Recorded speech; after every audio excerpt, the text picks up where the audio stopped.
नमस्कार, मेरा नाम पूजा पुनेठा है और समर्पण के इस कार्यक्रम में आप सभी का स्वागत है। बच्चा यदि किसी चीज से वंचित होता है तो उसे मुहैया कराई जा सकती है। यदि वो शिक्षा से वंचित है तो हम उसे शिक्षा दिला सकते हैं। यदि वो किसी सुविधा से वंचित है तो उसे सुविधा भी दी जा सकती है। यहाँ तक कि सुरक्षा भी उपलब्ध की जा सकती है। लेकिन यदि कोई बच्चा अनाथ है, उसके माता पिता ही नहीं है, तो उस बच्चे को प्यार और संरक्षण देना बहुत मुश्किल हो जाता है। आज के कार्यक्रम में जिस व्यक्ति से मैं आपकी मुलाकात करवाने जा रही हूँ, वो यही खूबसूरत सा और बहुत सराहनीय काम कर रहे हैं। वो उन बच्चों के माता पिता की तरह हैं जिन्हें प्यार और संरक्षण की आवश्यकता है। आज मैं आपकी मुलाकात करा आज मैं आपकी मुलाकात कराने जा रही हूँ सुरेंद्र मान सिंह से, जो कि एमडीडी ऑफ इंडिया के प्रेसिडेंट हैं। सर, आपका बहुत बहुत स्वागत है। नमस्कार पूजा। मैं आभार व्यक्त धन्यवाद। करती हूँ आज हमारे साथ जुड़ने के लिए और अपनी इस यात्रा के बारे में हम सबको अवगत कराने के लिए। जी नमस्कार पूजा। जैसा कि आपने बताया, मेरा नाम सुरेंद्र सिंह मान है और मैं लगभग 20 वर्षों से बाल अधिकार के लिए कार्य कर रहा हूँ। अभी आपने एक शब्द का प्रयोग किया, अनाथ। अनाथ शब्द अपने आप में ही एक बहुत बुरा शब्द है, जिसे मैं मानता हूँ। और इसीलिए हमने अपने बाल भवन की हर तरह की स्टेशनरी से और बोर्ड से भी अनाथ शब्द को हटा दिया है। तो ये पहला मेरे ख्याल से बाल भवन था पूरे भारतवर्ष में जिसने अनाथ शब्द को अपने यहाँ से हटा दिया था, क्योंकि वो बच्चे जो हमारे पास संरक्षण में हैं, वो कम से कम वो तो अनाथ नहीं। जी सर, आपने बहुत ही अच्छी बात कही, क्योंकि ये शब्द अपने आप में कहीं ना कहीं पीड़ा तो देता ही है। और जब हम इन्हें बच्चों को एक खूबसूरत माहौल देना चाहते हैं तो इस तरीके के शब्दों को, इस तरीके की बातों को अलग करना सबसे पहला काम है। और ये पहल आपने की है। आपने ऐसी जगह को बाल भवन का नाम दिया है, यानी ऐसी जगह जहाँ बच्चे अ, आप जैसे लोगों के साथ प्यार और संरक्षण के साथ रहते हैं। सर, आप CWD में के पूर्व अध्यक्ष भी रहे हैं, तो क्या ये अनुभव इन बच्चों के साथ काम करते हुए काम आया? क्योंकि आप जिस पथ पर रहे हैं, वहाँ बहुत सारे बच्चे हैं जिनके साथ आप रूबरू हुए होंगे और जाना होगा कि इनकी मुश्किल, इनकी परेशानियां क्या होती हैं। जी बिल्कुल पूजा। मैं CWC के अपने अनुभव से पहले अपने इस सफर की शुरुआत मेरी कैसे हुई थी वो मैं जरूर साझा करना चाहूंगा आपसे। मैं अपनी ग्रेजुएशन के बाद जब सीधे सीधे, क्योंकि मैं बेसिकली एक किसान हूँ, तो सीधे अपने खेत में गया। मुझे कोई सरकारी नौकरी करने का बहुत ज़्यादा जुनून था नहीं मुझ में। तो मैं अपने जब खेत में गया तो वहाँ मैं एक आधुनिक खेती की तरफ, जैसे एक शौक रहता है, उस ओर बढ़ा। तो मैं वेजिटेबल्स और फ्लावर्स की ग्रोइंग किया करता था। ये 96 की बात मैं बता रहा हूँ आपको, 96 97 में। तो मुझे उस कार्य में बहुत सारे जो फीमेल वर्कर की है उनकी आवश्यकता पड़ती है। तो जैसे 30 से 40 फीमेल वर्कर मेरे फार्म पे आया करते थे, तो उन 30 40 50 वर्कर के साथ 10 12 15 बच्चे भी रहते थे, जिनकी आयु 1 वर्ष से 6 महीने से लेके और 6 7 वर्ष तक होती थी। तो मैंने ये देखा कि उन बच्चों को कैसे ऑर्गेनाइज किया जाए कि वो सारा दिन वहां पे अपना जीवन ऐसे ही दिन व्यतीत कर देते थे। तो मैंने थोड़ा सा उनको ऑर्गेनाइज किया। उनको कॉपी किताब लाके दी, उनको मैं टॉफी या चॉकलेट लाके देना शुरू किया मैंने। और एक मेरे फार्म पे ही कमरा था, मैं वहां उनको बैठा के और 1 घंटे के लिए कोई भी काउंटिंग या ABC उनको मैं सिखाया करता था। इसका इसका जो प्रभाव था वो कहाँ पड़ा, वो मैं आपके साथ जरूर शेयर करना चाहूंगा। जहां पहले मेरे फॉर्म पे अगर मुझे 40 फीमेल वर्कर की आवश्यकता है, तो मुश्किल से 20 या 25 आ पाती थी। ये जब मैंने शुरू किया, इसके 1 महीने बाद जब मेरा फॉर्म मैनेजर अपने गांव में जाता था फीमेल वर्कर्स को लेने के लिए, तो वहां लाइन लगती थी कि इस फॉर्म पे हम जाएंगे। अगर मुझे 40 की जरूरत होती थी तो वहां 50 खड़े होते थे कि इस फॉर्म पे हम जाएंगे। जब मैंने इसका कारण ढूंढने की कोशिश की, मेरे मैनेजर ने आकर मुझसे कहा कि सर ऐसा क्या हो गया कि अब वहां पे हमारे लिए इंतजार होता है कि उस फॉर्म से मैनेजर आएगा तो हम उसके साथ जाएंगे। तो फिर मैंने ये अपने आप से डिस्कस किया, अपने उस मैनेजर के साथ भी, कि ये शायद इसका ये कारण है कि इन बच्चों को यहाँ पे अच्छी एक केयर एंड प्रोटेक्शन मिल रही है। मैं इनको चप्पल जूते ला के दे रहा हूँ, इनको कॉपी किताब ला के दे रहा हूँ, इनको पढ़ा भी रहा हूँ। और वास्तव में उन्हीं में से एक फीमेल वर्कर जो उनके लीडर थी, उन्होंने आके मुझसे ये बात शेयर की कि आप जो यहाँ पे इन बच्चों का संरक्षण कर रहे हैं, इस तरीके से इनकी देखभाल कर रहे हैं, इसी का ये कारण है कि जो इनकी माएँ हैं उनको यहाँ पे ज्यादा सुरक्षित और सुविधा लगती है, इसलिए आ रहे हैं। और यही कहीं ना कहीं एक सीडिंग हुई मेरे लिए कि मैं बच्चों के लिए कुछ कर सकूं। और उसके बाद फिर सफर की शुरुआत हुई। और 2005 में हमने एक ऑर्गेनाइजेशन की नींव रखी, जेसीआई करनाल एग्जाइल, जो कि एक सामाजिक संस्था ही हम कहेंगे उसको, सामाजिक संस्था थी। और वहां पे मैंने जो अपना दायित्व संभाला वो बच्चों के लिए ही संभाला, क्योंकि मेरा इंटरेस्ट उसमें था। और मैं, जैसे मैंने बताया कि सीडिंग कहीं ना कहीं हो चुकी थी, तो मैंने वहां बच्चों के लिए अपने दायित्व, जो भी बच्चों के लिए प्रोजेक्ट हम करते थे, उनके एंटरटेनमेंट के लिए क्या, उनके वेलफेयर के क्या, हम गरीब बस्तियों में जाते थे, मोहल्लों में जाते थे। वहां हमने इन बच्चों को फिर आगे शिक्षा और उनके जो बहुत जरूरतें थी, उनके मेडिकल की सुविधाएं, वो सब उनको देना शुरू किया। 2014 में मुझे अवसर मिला कि मैं सीडब्ल्यूसी के चेयरपर्सन के रूप में अ, अपना पद मुझे मिला। तो वहां फिर अलग तरह का अनुभव हुआ मुझे, क्योंकि आप जब एक अनऑर्गेनाइज तरीके से कोई भी काम करते हैं तो उसका प्रारूप कुछ और रहता है। और जैसे ही आप मैं अपना अनुभव सीडब्ल्यूसी वाला आपके साथ शेयर करूं, तो जैसे ही मैं सीडब्ल्यूसी में आया तो वहां मेरे पास एक अथॉरिटी थी। आप जब एक अथॉरिटी वे में काम करते हैं तो आपका अनुभव बिल्कुल अलग रहता है। फिर आपकी कलम में ताकत होती है। आप अब किसी भी बच्चे का भविष्य आप अपनी कलम से बना सकते हैं। वो मैंने अनुभव वहां पे लिया। जी। सर, सीडब्ल्यूसी में काम करते हुए आपका अनुभव आपके इस सफ़र में भी बहुत काम आया होगा। जो बच्चे आते हैं ज़्यादातर सीडब्ल्यूसी में, वो किस वर्ग से होते हैं, या मतलब, चूंकि मैं जानती हूँ कि अ, उनके साथ डील करना भी बहुत मुश्किल हो जाता होगा, क्योंकि वो कई बार तो ट्रॉमा में होते हैं, कई बार उनकी स्थितियाँ ऐसी होती हैं कि किसी न किसी कारणवश उन्हें ना चाहते हुए भी इस जगह रखना पड़ता है। तो बच्चों को एक लंबा समय तो ज़रूर लगता है वहाँ एडजस्ट करने में। इस दौरान क्या बच्चे के व्यवहार में बदलाव आते हैं, या वो बच्चा जब वापस जाता है तो क्या वो रह पाता है जैसा वो आया था, उसमें क्या परिवर्तन होते हैं? जी बिल्कुल। देखिए, जो बच्चा है उसको जैसा माहौल मिलेगा, जैसे उसके आसपास का जो वातावरण रहेगा, जैसी उसकी शिक्षा रहेगी, जैसे उसके घर का माहौल रहेगा, बच्चा बड़ा होने के साथ साथ वो चीजें अपने साथ ग्रहण करता है और उन चीजों को लेके ही बड़ा होता है। और जो मेन स्ट्रीम है अल्टीमेटली वहां पे जब ज्वाइन करता है तो वो उसी तरह का जो उसका बिहेवियर है वो भी वहां पे झलकता है। बिल्कुल आपने सही कहा। सीडब्ल्यूसी से पहले मैं एक ही प्रकार के बच्चों के साथ डील कर रहा था। लेकिन जैसे ही हम सीडब्ल्यूसी में आए तो वहां देखा कि बच्चों के साथ किस तरह के अत्याचार हो रहे हैं, मतलब अत्याचार शब्द का प्रयोग करूंगा मैं, कि जी। किस तरह के अत्याचार हो रहे हैं। कुछ चीजें तो ऐसी हैं जो प्रकृति ने हमें दे दी हैं। कोई किसी कारण से कोई बच्चा अनाथ हो गया, ठीक है, हम उसके लिए हैं, समाज है उसके लिए, सरकारें हैं उसके लिए, बहुत सारी व्यवस्थाएं बना दी हैं सरकारों ने। लेकिन मुझे सबसे ज्यादा दुख हुआ जब हमारे ही समाज का एक घिनौना रूप हम्म। यौन शोषण के रूप में जो हमारे सामने आता है, किसी बच्ची या बच्चे के साथ, एक 12-13 साल की, 6 साल की बच्ची है, उसके साथ जब यौन शोषण होता है तो उसके लिए कोई शब्द नहीं रह जाते कि मैं उसको क्या सांत्वना दूं, किस तरीके से मैं उसको ये कहूं कि ये समाज बहुत अच्छा है, किस तरीके से मैं उसको ये कहूं कि अब तुम जिंदा भी रहो और यहाँ पे जियो भी।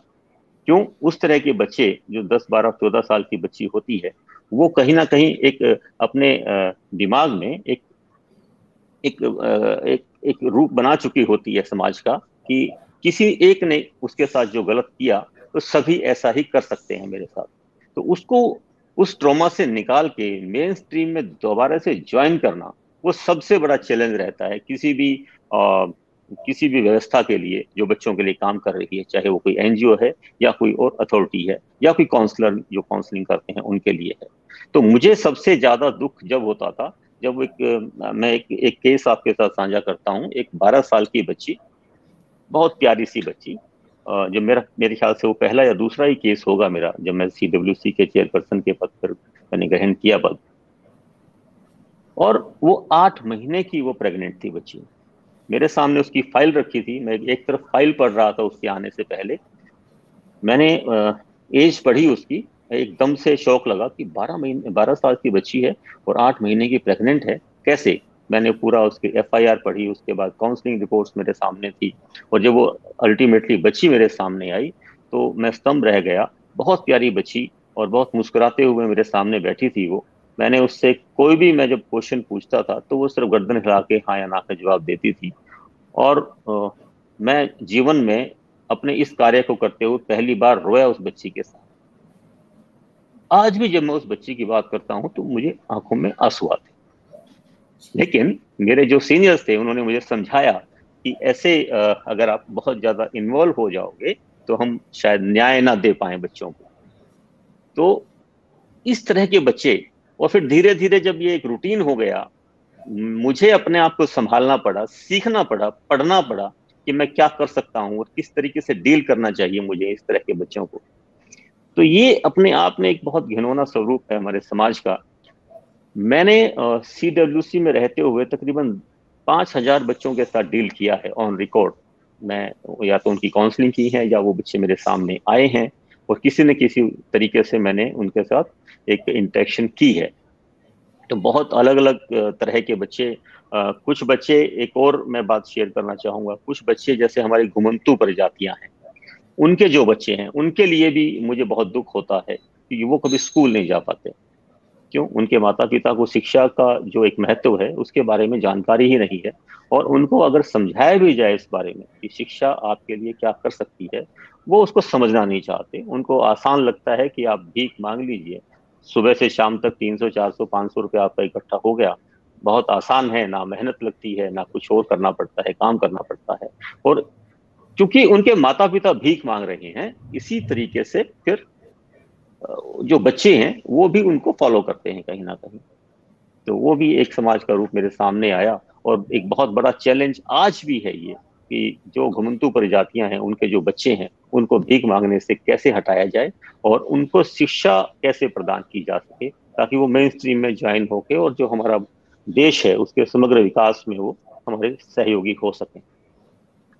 जी, बिल्कुल सुरेंद्र जी, आपने सही कहा। ये सबका, हम सबका, से केवल सरकार का ही नहीं, आपका, मेरा और पूरे समाज का एक कर्तव्य होना चाहिए कि इन बच्चों को शिक्षा दिलाएँ, सुविधा दें और वो माहौल उपलब्ध कराएँ, ताकि जिस जगह से वो लौटे हैं या जिस जगह से वो यहाँ पर आए हैं, वो वापस उस जगह पे ना जाएँ। आपके बारे में पढ़ते हुए मैंने जाना कि आप एक सोशल साइंटिस्ट कहते हैं, यानी कि जो महसूस करते हैं वही लिखते हैं। कई बार जो हम महसूस करते हैं और वो लिखते हैं, इसमें कुछ जोखिम भी रहते हैं। हमें कई बार अपने कहे हुए किए हुए कामों के लिए सुनना भी पड़ता है कि अच्छा, ये काम आप करने तो जा रहे हो, लेकिन ये बहुत मुश्किल है, ज़िंदगी को ऐसे जीना चाहिए, आप तो उस सफ़र पे चलती है जो बड़ा मुश्किल सा है। तो क्या उस वक़्त आप महसूस करते हैं? जज़्बा और मज़बूत हो जाता है ऐसी बात सुनकर? देखिए, यहाँ मैं आदरणीय कैलाश सत्यार्थी जी की एक उनका कथन है, वो मैं यहाँ कोट करना चाहूंगा। उन्होंने कहा है कि एक्टिविस्ट कौन, और एक्टिविस्ट की पहचान क्या है, और एक्टिविस्ट काम कर रहा है या नहीं कर रहा उसको कैसे जाना जाए। जब आप फील्ड में जाएं, आपके सर से खून ना आए, या समाज और व्यवस्था में आपकी आलोचना ना हो रही हो, तो आप काम नहीं कर रहे। तो मैं हमेशा इस बात के लिए तैयार रहता हूं कि जो मैंने बोला उसके पीछे कोई ना कोई कारण था, इसलिए मैं बोला। मैं किसी ना किसी लॉजिक के साथ बोलता हूँ, परिवर्तन के लिए बोलता हूँ। और परिवर्तन, अच्छा परिवर्तन लाने के लिए अगर जोखिम उठाना पड़े तो हम बिल्कुल उठाएंगे, छोड़ेंगे नहीं। हमारे ही साथी हैं ऋषिकांत जी, जो पश्चिम बंगाल में काम करते हैं। उनका मुझे एक हमेशा डायलॉग, एक कथन है उनका भी, वो भी हर बात के बाद एक बहुत जोश से बोला करते हैं कि छोड़ेंगे नहीं। तो बिल्कुल नहीं छोड़ेंगे। बच्चों के खिलाफ जो भी लोग आएंगे, जो खड़े होंगे, अपराधी होंगे, बिल्कुल नहीं छोड़ेंगे उनको। जब आपने बाल भवन की शुरुआत की थी तो उस वक्त इस परिवार में 2 लोग थे। अभी संख्या 80 की हो गई है, यानी कि 80 लोगों का एक बड़ा खूबसूरत परिवार बन गया है। हम चाहेंगे आप अपने परिवार के बारे में हम सबको बताएं। जी, देखिए, ये इस ऑर्गेनाइजेशन के साथ जुड़ना भी एक बहुत सुकून भरा मेरा एक तजुर्बा रहा है, एक एक्सपीरियंस रहा है। 99 में इसके जो फाउंडर हैं मिस्टर पी आर नाथ, उन्होंने इसकी शुरुआत की थी और मैं 2005 से इसके साथ जुड़ा हुआ हूँ। 2005 से जब मैंने यहाँ आना शुरू किया तो वही एक भावना कि इन बच्चों के लिए कुछ किया जाए, और महीने में या 2 महीने में एक बार आता था उन बच्चों के साथ कुछ अपनी या तो कुछ खाने पीने का सामान या कपड़ा या इस तरह की, तो एक वो व्यवस्था थी आने जाने की। 2014 में जब मैं चेयरपर्सन बना सीडब्ल्यूसी का, तो यहाँ निरंतरता में आना जाना शुरू हुआ। और जो जेजेक्ट कहता है उसके तहत भी हम 2 बार तो हमें आना ही पड़ता था इस जगह पे। लेकिन इसके साथ जुड़ाव मेरा ऐसा रहा कि मैं 2 की बजाय 4 या 6 बार इसमें महीने में आता था। इन बच्चों के साथ भी एक दोस्ती हुई हमारी। बच्चों ने हमें पहचाना कि, क्योंकि देखिए बच्चा बहुत पवित्र होता है, बच्चे का जो मन है वो बहुत पवित्र होता है। अगर आप उसके लिए कुछ कर रहे हैं, आप सिर्फ मन में सोचिए, बच्चा आपके सामने बैठा है, आपको आपका स्पर्श और आपके मन की भावना को वो समझता है कि ये जो व्यक्ति है मेरे सामने बैठा है, ये मेरे लिए भला सोचेगा या बुरा सोच रहा है। तो वही भावना के तहत हम जाते थे और बच्चों के साथ एक ऐसा जुड़ाव शुरू हुआ कि बच्चे अक्सर याद करते थे। मैंने अपना फोन नंबर दिया हुआ था और वहां व्यवस्था ये थी कि लैंडलाइन से कोई भी बच्चा कहीं भी फोन कर सकता है एक देख रेख में। तो अक्सर मेरे पास फोन आते थे, बहुत छोटी छोटी उन लोगों की डिमांड, उन बच्चों की डिमांड रहती थी कि अंकल आपसे बात करनी थी, मुझे ये चाहिए, मुझे वो चाहिए, मैं उनको पूरी कर देता था। तो धीरे धीरे जुड़ाव जुड़ता रहा और बहुत एक अच्छा संबंध इनसे बना। 2019 में जब सीडब्ल्यूसी चेयरपर्सन मेरा कार्यकाल पूरा हुआ, तो यहाँ जो व्यवस्था मैनेजमेंट थी उन्होंने मुझे आग्रह किया कि आप आए और यहाँ एज ए प्रेसिडेंट हमें ज्वाइन करें। तो मुझे बहुत अच्छा लगा। और करनाल में और भी बहुत अच्छी संस्थाएं हैं, लेकिन मैंने ये महसूस किया, मेरे पास वहां से भी इसी तरह के ऑफर थे कि आप मान साहब हम हमारे साथ जुड़ जाइए। लेकिन मैंने महसूस किया कि यहाँ पे सबसे ज्यादा आवश्यकता है मेरी, क्योंकि यहाँ उस समय में हम एक शुरुआत कर रहे थे एक नए भवन की। अ, हम पहले जो एमडीडी बाल भवन का जो पुराना जो बिल्डिंग है वो एक रेंटेड बिल्डिंग है। तो बहुत सालों से इच्छा थी, हम सब प्रयासरत थे कि अपना एक नया भवन होना चाहिए जहां बच्चों को कि अपनी मेरे और आपके घर में जो सुख सुविधाएं हैं हम वो यहाँ पे दे सकें सभी के सभी। तो सबसे पहले तो जब मैंने यहाँ के जो आर्किटेक्ट थे मिस्टर बोगरा हैं, उनसे मुलाकात की, तो मैंने सबसे पहले उनको यही रिक्वेस्ट की कि हमारा जो ये भवन है कहीं से भी जो एक ऑर्फनेज की बिल्डिंग है वो नहीं लगना चाहिए। और मैं आपको भी आमंत्रित करता हूँ, निमंत्रण देता हूँ, आप कभी आइए हमारे इस भवन में, आपको कहीं से भी ये नहीं लगेगा कि यहाँ की जो बिल्डिंग है वो एक अनाथालय की तरह है, एक ऑर्फनेज की तरह है। हमने वो सब सुविधाएं जो एक घर में रहती हैं वो सब यहाँ प्रदान की हैं। यहाँ एक बहुत अच्छी डिस्पेंसरी है, यहाँ लाइब्रेरी है, यहाँ पे एक कंप्यूटर की लैब है बहुत अच्छी। यहाँ पे जो डाइनिंग हॉल है इनका बहुत अच्छा डाइनिंग हॉल है। हमारे पास एक स्टेज है जहाँ पे तकरीबन तकरीबन हर बच्चे को, हमारी कोशिश ये रहती है कि वो वहाँ आए, 2 मिनट के लिए बोले ताकि उसके अंदर एक कॉन्फिडेंस आए।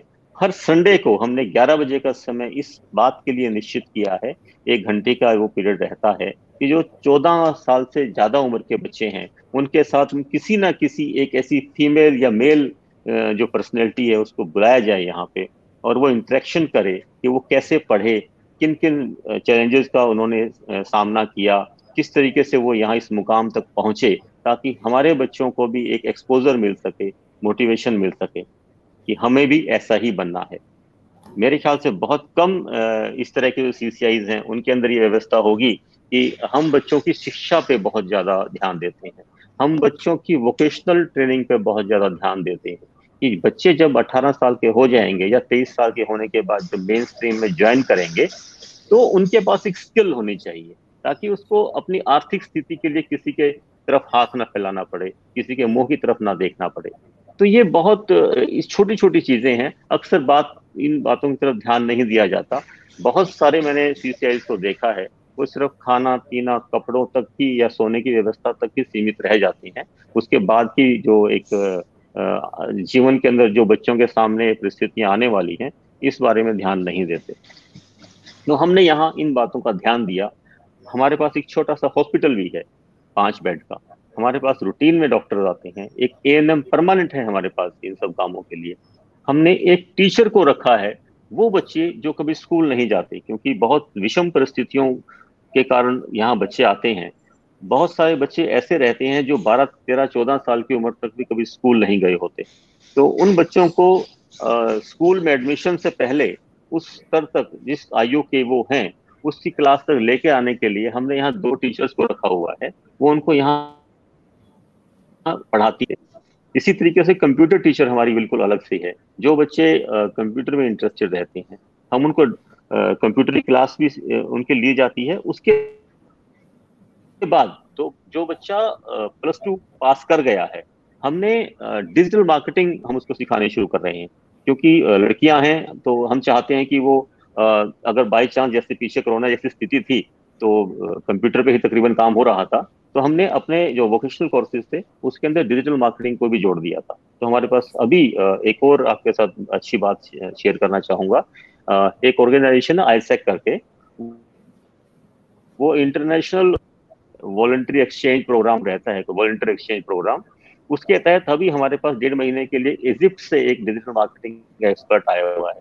तो वो हमारे बच्चों को और हमारे स्टाफ को डिजिटल मार्केटिंग, इसी तरीके से हमने वोकेशनल कोर्सेज के अंदर टेलरिंग है, उसके अलावा ब्यूटी पार्लर है, उसके अलावा धीरे धीरे जैसे कुकिंग है, ये सब चीजें हम जोड़ रहे हैं। और हम उनको सर्टिफाइड कोर्स एक करवाते हैं बच्चों को, ताकि जब वो कहीं बाहर जाएं एक सर्टिफिकेट उनके हाथ में हो और वो उनकी सहायता हो जॉब मिलने में। तो इस तरह की छोटी छोटी बातों पे भी हमने ध्यान दिया है। हमने जिन बच्चों की हम शादी कर देते हैं यहाँ से, उनके लिए एक 2 रूम सेट बनवाया है अलग से। हम उसको उस गेस्ट हाउस को हम बच्चियों का मायका कहते हैं। कि जो बच्चियां शादी होने के बाद चली गई हैं और साल भर में कभी 1 या 2 बार वो आना चाहें बाल भवन में, और यहाँ 2 3 4 दिन गुजारना चाहें, तो फोन करके वो, अगर गेस्ट रूम मायका उनका खाली है तो वो आ सकती हैं, यहाँ रह सकती हैं। और जब वो यहाँ से जाती हैं तो हम वही मान सम्मान उनके साथ करते हैं जो एक माता पिता अपनी बेटी के साथ करते हैं। तो ये सब व्यवस्थाएं, ये मेरी मैनेजमेंट जो है यहाँ इसका साथ है। और करनाल के लोग हैं जो, वो उनकी आपको पता है करनाल क्योंकि कर्ण भूमि है, और कर्ण दानवीर कर्ण हुआ करते थे, इनसे बड़ा दानी आज तक नहीं हुआ कोई। तो ये ब्लेसिंग्स हैं हम पे कि हम करनाल में हैं। और कैलाश सत्यार्थी चिल्ड्रन फाउंडेशन और शक्ति वाहिनी जैसी जो ऑर्गेनाइजेशंस हैं, उनका साथ है, उनका उनका जो मार्गदर्शन है वो है कि हम निरंतरता में इस बाल अधिकार के जो हमारी सोच है, हम इसमें आगे बढ़ रहे हैं। जी, आपकी बातें सुन के मुझे बहुत खुशी हो रही है, क्योंकि आपने उन्हें सिर्फ प्यार और संरक्षण नहीं दिया, बल्कि उनको एक ऐसी जगह भी मुहैया कराई है जहाँ वो लौट सकते हैं, हमेशा एक अपनापन महसूस कर सकते हैं। सुरेंद्र जी, मेरा एक सवाल है, ये कि हम में से समाज के कई लोग इन बच्चों पे तरस तो खाते हैं, लेकिन बहुत ज़्यादा कुछ करते नहीं हैं। ज़्यादा से ज़्यादा साल में 1 2 बार इनके घर में किसी बच्चे का जन्मदिन हो तो कभी खाना खिला देना, या कुछ किताबें मुहैया करा देना, या कुछ कपड़े दे आना। आपने कहा 23 या 18 साल की उम्र के बाद इनको वोकेशनल ट्रेनिंग देके जब तैयार किया जाता है, और एक्चुअल जब एक ज़िंदगी शुरू होती है, जब ये समाज के साथ जुड़ते हैं, तो कहीं ना कहीं ये जो दोहराव है, ये फिर से इन्हें झेलना पड़ता है। मतलब एक्सेप्टेंस का जब सवाल आती है, तो क्या उस तरीके का नज़रिया रहता है समाज का, या इस तरीके की कोई समस्या नहीं देखिए, आती? आपने, हाँ बिल्कुल आपने सही बात कही है। इसमें सबसे ज्यादा जो जो जो एक किस्म से मैं ये कहूँ कि जो उत्तरदायित्व रहता है वो स्वयं बच्चे का रहता है। जी। हमारा ये उत्तरदायित्व है कि हमने बच्चे को तैयार कैसे किया है। हम्म। वो जो मेन स्ट्रीम में जाएगा तो उसको किन किन चैलेंजेस को फेस करना पड़ेगा, ये सीसीआई की रिस्पॉन्सिबिलिटी है कि उसने उस बच्चे को तैयार कैसे किया। मेरे यहाँ पे व्यवस्था ये है कि जब बच्ची 18 साल की हो जाती है और वो मेन स्ट्रीम में जाना चाहती है, वो अपनी पढ़ाई लिखाई कर चुकी है, उसको आगे नहीं पढ़ना होता है, और वो या तो वो शादी करना चाहती है, या वो कहती है कि ठीक है मुझे मेन स्ट्रीम में आप दे दो और मैं कर लूंगी, कुछ ना कुछ। तो 6 महीने पहले से उसकी काउंसलिंग शुरू हो जाती है कि किस किस तरह के लोग उसके सामने आएंगे, क्या क्या परेशानियां उसके सामने आ सकती हैं, किस किस परिस्थितियों का सामना उनको करना पड़ सकता है। उन सवाल जवाबों में उन सवाल जवाबों में बहुत सारी जो सॉल्यूशंस हैं वो सामने आते हैं, और फिर बच्चा तैयार होता है इस बात के लिए कि यस मैं यहाँ तो मुझे स्पून फीडिंग हो रही है, टाइम पे नाश्ता, टाइम पे चाय, टाइम पे सोना, सब कुछ एक व्यवस्था के अनुरूप हो रहा है। जब बाहर जाऊंगी तो वहां ये चीजें मेरे सामने आ सकती हैं और मुझे इनको कैसे टैकल करना है, हम इस बात के लिए बच्चों को तैयार करते हैं। तो ये जो आपने बात कही कि एक्सेप्टेंस, तो समाज उनको कैसे एक्सेप्ट करता है। देखिए, जब बच्चा जो मेरा बच्चा है वो बाहर प्राउडली जाके ये बोलता है yes I am from MDD. क्यों? क्योंकि हमने उसको एक ऐसा एक्सपोजर दे दिया यहाँ, अपने यहाँ, कि जैसी कंप्यूटर लैब हमारे पास है ऐसी कंप्यूटर लैब बहुत अच्छे इंजीनियरिंग कॉलेजेस में नहीं रह होती है। तो उसको लगता है कि ये तो इससे अच्छी तो मेरी थी। वो दूसरे वालों, जो सामने वाले हैं, मेन स्ट्रीम के जो बच्चे हैं, उनको ये बात जब बताती है कि मेरे जो बाल भवन की, मेरे घर की जो कंप्यूटर लैब है वो आपकी लैब से ज्यादा अच्छी थी, मेरे घर की जो लाइब्रेरी है वो यहाँ से ज्यादा अच्छी साफ सुथरी है, मेरे घर का जो हॉस्पिटल था, जो सिक रूम जो बोलते हैं, वो यहाँ से ज्यादा साफ सुथरा रहता है, मेरे जो बाल भवन का जो ऑफिस है वो ज्यादा सुंदर और ज्यादा बड़ा था। हमने यहाँ ऑफिस बनाया है वो बहुत सुंदर बनाया है, और बच्चों के लिए विशेष रूप से यहाँ डोर ब्रेकिंग एंट्री है। एम्प्लॉय जो कर्मचारी है यहाँ का, उसको परमिशन लेके आना पड़ता है, लेकिन बच्चे डोर ब्रेकिंग एंट्री से आएंगे, कभी भी आ सकते हैं, और किसी के बीच में भी कोई भी बैठा हो हम उनको कभी मना नहीं करेंगे। उनके अंदर एक कॉन्फिडेंस आता है, वो कल को डीएम के यहाँ जाएंगे तो उनको ये हेजिटेशन नहीं होगी उसका ऑफिस देख के कि यहाँ मैं कैसे बोलूं, उसको उसका जो वाव फैक्टर है वो यहाँ पे है, उसके घर में है, वो देख चुका है उस चीज को। तो इसके लिए बहुत बड़ी बात नहीं रह जाती किसी बहुत बड़े ऑफिस में जाके बात करना। हमारे यहाँ पे एक और सरकारों का भी धन्यवाद करना चाहूंगा कि हमारे जो व्यवस्थाएं हैं उन्होंने ये आवश्यक रूप से लागू कर दिया है कि सेशन जज हमारे यहाँ हर महीने में एक बार आता है। जो डीएलएससी की सीजीएम है वो महीने में 2 बार आती है। सीडब्ल्यूसी के चेयरपर्सन या टीम जो है वो 2 बार आती है। डीसीपीएस जो है, डीसीपीओ, वो एक बार आती है। तो हम उनको इस बात के लिए रिक्वेस्ट करते हैं कि आप जाके बच्चों से बात करो। हम उनको बताते हैं कि ये सेशन जज हैं। हम उनको ये रिक्वेस्ट करते हैं कि साहब आप जज कैसे बने, आपने लॉ कहाँ से, ये सब बातें बच्चों के साथ शेयर करें। आपके आने का जो यहाँ का एक कुछ आयोजन है वो सफल हो जाएगा। तो इन सब बातों से बच्चों के अंदर एक कॉन्फिडेंस आता है कि यार जज तो हमसे रूटीन में बात करते थे, तो जज उसके लिए बहुत बड़ी बात नहीं रह जाती। डीएम के साथ बात करना, उसको ऐसा लगता है कि अच्छा ये तो हमारे घर आया करते थे। आपके और मेरे बच्चों से लें, अगर मेरे घर में आना जाना किसका है, हमारे बच्चों के ऊपर बहुत बड़ा प्रभाव पड़ता है इस चीज का। तो यही व्यवस्थाएं हमने यहाँ भी लागू की। बच्चों के साथ इंटरेक्शन सबसे ज्यादा जरूरी है। पैसा कोई भी दे सकता है, कपड़े कोई भी आपको दान में दे सकता है, सबसे बड़ी बात होती है कि बच्चों के साथ समय कौन बिता रहा है। तो हम सबसे रिक्वेस्ट करते हैं, जो हमारे यहाँ डोनर आते भी हैं, कि ठीक है आप आए, आपने पैसा दान किया, यहाँ पे हमें डोनेशन दिया, आपका धन्यवाद है, लेकिन 10 मिनट के लिए बच्चों के साथ बातचीत करके जरूर जाएं। तो अगर इस तरह की व्यवस्थाएं मेरे ख्याल से सभी सीसीआई में हो जाएं, तो ये बच्चे जो खास करके सीसीआई में जो बच्चे रहेंगे, ये हमारे और आपके बच्चों से ज्यादा आगे निकल सकते हैं। जी, सुरेंद्र जी आपने बिल्कुल ठीक कहा। जो सुविधाएं आपके बाल भवन में बच्चों को मिल रही हैं, हम आशा करेंगे और साथ ही दुआ करेंगे कि वो दूसरे बच्चों को भी मिले। इसके साथ ही मैं बात करना चाहूँगी आपके एक प्रोजेक्ट के बारे में, और जिसका नाम है न्याय तक पहुँच। इस प्रोजेक्ट के बारे में हमें बताएं। आपकी आवाज नहीं सुन पाया, ना बीच में कट कट गई। जी सर, मैंने जानना चाहती हूँ कि आप एक और प्रोजेक्ट है जिस पर कार्य कर रहे हैं, और उस प्रोजेक्ट का नाम है न्याय तक पहुँच। तो उस जी, प्रोजेक्ट के बारे में हम जानना चाहेंगे। जी जरूर। ये भी मेरा सौभाग्य है कि मैं इस प्रोजेक्ट में कैलाश सत्यार्थी चिल्ड्रन फाउंडेशन के साथ जुड़ पाया। और इसका सीधा सीधा जो श्रेय है वो भुवन जी को और रविकांत जी को जाता है। मैं भुवन जी को 2014 से जानता हूँ, उनके साथ मिलना जुलना रहा।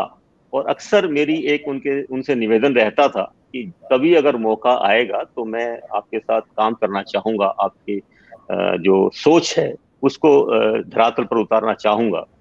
और मुझे लगता है जब ये सब इस प्रोजेक्ट की रूपरेखा बन रही थी तो कहीं ना कहीं मुझे भी ये बात सब उस समय मेरे तक आई कि वहां पे इस तरह का प्रोजेक्ट चल रहा है।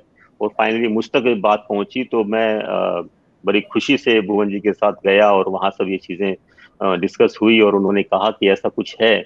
और जो कि मेरा अपना एक मैं कहूँ कि मेरी जो अपनी सोच थी, मैं खुद चाहता था इस तरह के बच्चों के लिए काम करना।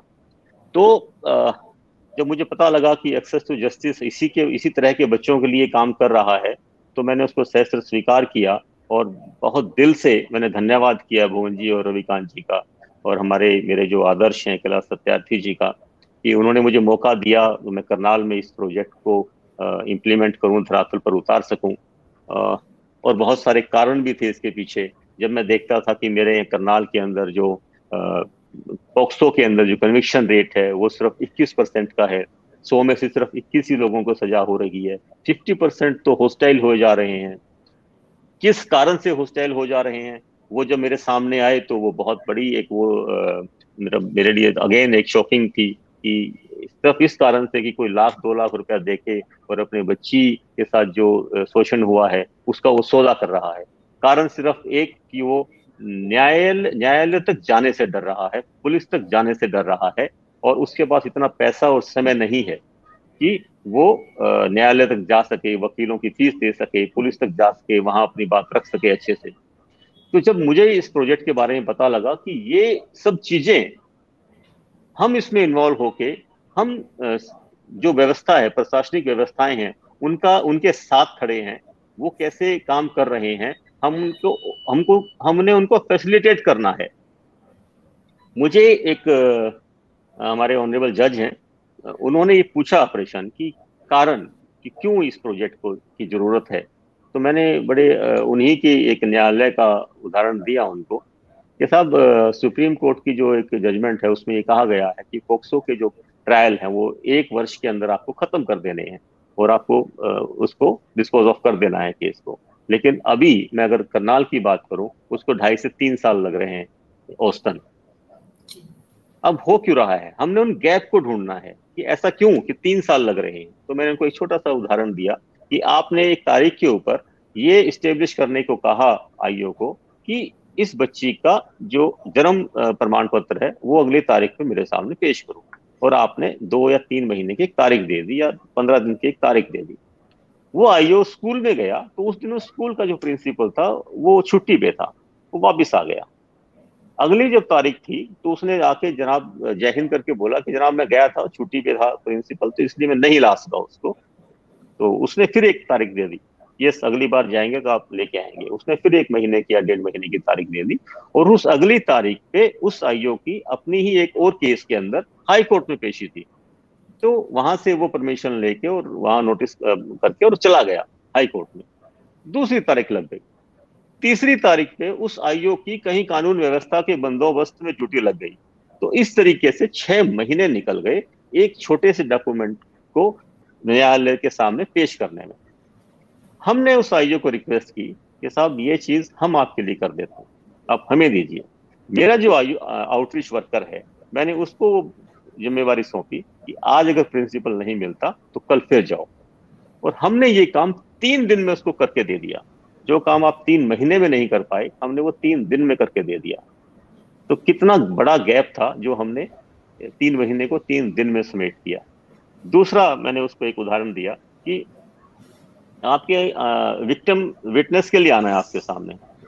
विक्टिम सिर्फ इसलिए नहीं आ पाता कि उसके पास पैसा तक नहीं है, उसके पास वो 200 रुपया नहीं है अपने गांव से और न्यायालय तक आने के लिए। एक तो उस 200 रुपए को कैलकुलेट करेगा, दूसरा उस विटनेस की जो डेली वेजेस पे काम कर रहा है, जो दिहाड़ी है उसकी 600-700 रुपया, उसको वो भी कैलकुलेट करेगा कि ये मेरी टूटती है। हमने उसको वो सुविधा दी। हमने विटनेस को रिक्वेस्ट की कि साहब आप आइए, हमारी गाड़ी आपको लेके आएगी, और उस दिन का हमने उसको एक कंपनसेशन के रूप में 10 किलो चावल दे दिया, तो वो खुश है। और आप देखिएगा, अभी 9 महीने हुए हैं इस प्रोजेक्ट को चलते हुए, धीरे धीरे समय लगेगा, जब इसके रिजल्ट आने शुरू होंगे तो निस्संदेह जो 21% का जो हम ये आज डाटा आज आपके सामने पेश कर रहे हैं, ये 2 साल के बाद ये 40% तक आएगा। 35 से 40% की तो गारंटी मैं लेता हूँ ये आएगा, क्योंकि जो होस्टाइल हो जा रहे हैं 50% जो विक्टिम है, सबसे ज्यादा उसमें कमी आएगी। क्यों? जब हम उनके यहाँ जाते हैं, हम उनसे बात करते हैं, सरकारों की जो स्कीम्स हैं वो बताते हैं कि आपको CWC से जो स्पेशल रिलीफ है वो मिल जाएगा, 20,000 रुपया अभी आएगा, वो तो 1 हफ्ते के अंदर हम दिलवाएंगे, हम सहायता करेंगे आपकी। उसके बाद जब ट्रायल में जाएगा तो इंटरिम आपको कंपनसेशन हम दिलवाएंगे। सेक्शन 4(6) है, तो उसके अंदर वो 50,000 से लेके 1-1.5 लाख रुपए तक मिले जा रहे हैं। जब फाइनल रिलीफ हमने 2 केसेस के अंदर अभी करवाया है, फाइनल रिलीफ, एक में 6 लाख रुपए मिला है, एक में 11 लाख रुपए मिला है। तो जब ये सामने आएंगे, धीरे धीरे उनके सामने एग्जाम्पल सेट होंगे, तो लोग न्याय चाहते हैं वास्तव में। ऐसा नहीं कि लोग न्याय नहीं चाहते, लेकिन उनकी मजबूरियां रहती हैं, इसलिए वो न्याय से दूर भागते हैं परिस्थितियों के कारण। मैंने बहुत सारे मामलों में देखा है अभी इसी 9 महीने के अंदर कि बच्ची है 14-15 साल की, उसके साथ यौन शोषण हुआ, बच्ची की माँ से बात की गई अलग अलग, ये मेरा अपने जो 20 साल के जो तजर्बे हैं मैं उसकी बात बता रहा हूँ आपको। बच्ची की माँ हमेशा ये चाहती है कि उसके बच्चे को न्याय मिले। बच्ची का फादर कहीं ना कहीं, जो पिता है, वो सामाजिक दबाव के कारण या उस पैसे के कारण कहीं ना कहीं कमजोर पड़ जाता है। हमने उस कड़ी को पकड़ा, हमने उसकी माँ को पकड़ लिया, हमने उसकी माँ की काउंसलिंग की, और वहां जाके हमने उसको उसको स्ट्रेंथनिंग दी, उसको मोटिवेट किया। और बहुत सारे हमारे प्रकरणों के अंदर माँ हमारे साथ खड़ी है, पिता समाज के साथ खड़ा है। ये भी आपको एक नया एग्जांपल इसी प्रोजेक्ट के दौरान मिलेगा जो हमने यहाँ सेट किया है। और धीरे धीरे माँ के सामने और बच्ची के सामने उसके पिता को झुकना भी पड़ा है। उसने फाइनली ये कहा है कि यस, मैं तुम्हारे साथ हूँ, क्योंकि हमने भी उसको फिर मोटिवेट किया, हमने भी काउंसलिंग की उसकी, तुम्हारी बच्ची के साथ क्या हुआ था और तुम क्या चाहते हो, जरा सोच के विचार के फिर फैसला करो। तो ये इस प्रोजेक्ट के कारण ही संभव हो पाया कि हम समाज के बीच में हैं और इन सब बातों के लिए काम कर रहे हैं। जो विक्टिम है उस बच्ची को भी समझा पा रहे हैं कि आपको मेन स्ट्रीम में कैसे जाना है। हमारे पास काउंसलर्स हैं दो जो उस बच्ची को ट्रॉमा काउंसलिंग देती हैं, उसके बाद की काउंसलिंग देती हैं। बच्चों के माता पिता से बातचीत की जाती है। आउटरीच वर्कर्स हैं, हम 160 के करीब स्कूल्स में जा चुके हैं। अब तक 50,000 से ज्यादा बच्चों को हम अवेयर कर चुके हैं यौन शोषण के बारे में, ट्रैफिकिंग के बारे में। अभी एक नया अध्याय कैलाश सत्यार्थी जी के आह्वान से 16 तारीख से जुड़ने जा रहा है बाल विवाह के ऊपर। बाल विवाह अपने आप में एक बहुत हमारे समाज का एक और की कुरीति है, जिसको हमें मिटाना है। चाहे हम ये कह सकते हैं कि पूरे हरियाणा भर के अंदर कितनी FIR हुई होंगी बाल विवाह की, तो बिल्कुल आप उंगलियों पे गिन सकते हैं। लेकिन आज भी बाल विवाह हो रहे हैं। कारण सिर्फ और सिर्फ ये है कि हमें पता नहीं लग रहा, क्योंकि उनकी रिपोर्टिंग बहुत ज्यादा नहीं है। लेकिन समाज में ये कुरीति आज भी है। जो हमारे जो आर्थिक रूप से पिछड़ा हुआ वर्ग है, वो आज भी कहीं ना कहीं इस बात को विचार करता है कि जल्दी से जल्दी मैं अपनी बेटी की शादी कर दूं, अपनी जिम्मेवारी से हट जाऊं। और सबसे बड़ा फैक्टर जल्दी शादी करने का मेरे विचार से जो मैं देख पाया हूं, वो इनसिक्योरिटी, सुरक्षा की, असुरक्षा की जो भावना है उन बच्चों के अंदर, अपनी लड़कियों को लेके, अपनी बच्चियों को लेके, इस कारण से होता है। तो सबसे पहले तो हमें उनकी सुरक्षा के बारे में विचार करना पड़ेगा कि उनके अंदर एक भावना आए सुरक्षा की, कि जिस गांव में, मोहल्ले में, बस्ती में वो रह रहे हैं, वहाँ की जो न्यायिक व्यवस्था है, वहाँ की जो कानून व्यवस्था है, वो सही रहे। इस बारे में भी ऐसा नहीं है कि सुरक्षा नहीं है, मैं कोई प्रश्न चिन्ह नहीं लगा रहा सुरक्षा कानून व्यवस्था पे, लेकिन उस गरीब व्यक्ति को, जो आर्थिक रूप से पिछड़ा हुआ व्यक्ति है, उसको जानकारी नहीं है। उस सिर्फ जानकारी के अभाव में ये फैसले लिए जा रहा है कि मैं अपनी बच्ची की शादी कर दूं। अगर उसको अब हम जानकारी दे पाए कि अगर कोई घटना घटती है, अगर कोई आपकी बच्ची के साथ छेड़छाड़ होती है किसी भी व्यक्ति के द्वारा, किसी भी अपराधी के द्वारा, आप यहाँ रिपोर्ट कर सकते हैं, हम आपके साथ खड़े हैं, हम आपको न्याय दिलवाएंगे, तो उसके अंदर वो भरोसा आएगा, वो अपनी बच्ची को पढ़ने के लिए स्कूल भेजेगा। क्योंकि सिर्फ और सिर्फ शिक्षा ही एक ऐसा माध्यम है जो हमें, चाहे वो बाल मजदूरी है, चाहे वो बाल तस्करी है, चाहे वो बाल विवाह है, या वो यौन शोषण की जैसे घटनाएं हैं, हमसे वो सब जो हमारे समाज से, हम उसको दूर कर सकते हैं, हमें छुटकारा मिल सकता है। सिर्फ एक शिक्षा ही ऐसा माध्यम है। कुछ तकनीकी कारणों की वजह से सुरेंद्र जी की आवाज हम तक नहीं पहुंच पा रही है, लेकिन उनका जो संदेश है, जो उनकी बात है, वो हम तक जरूर पहुंची है कि बच्चों के लिए कैसे काम किया जाए, बाल श्रम को कैसे, इस भारत को बाल श्रम से कैसे मुक्त किया जाए। आज के इस कार्यक्रम में इतना ही, और अगली बार समर्पण में हम फिर एक खास शख्सियत के साथ बात करेंगे। तब तक के लिए बेहद बेहद शुक्रिया। इंडिया फॉर चिल्ड्रन के और कार्यक्रमों से जुड़ने के लिए आप इसके YouTube चैनल को लाइक करें, सब्सक्राइब करें और कमेंट करें। Thank you so much.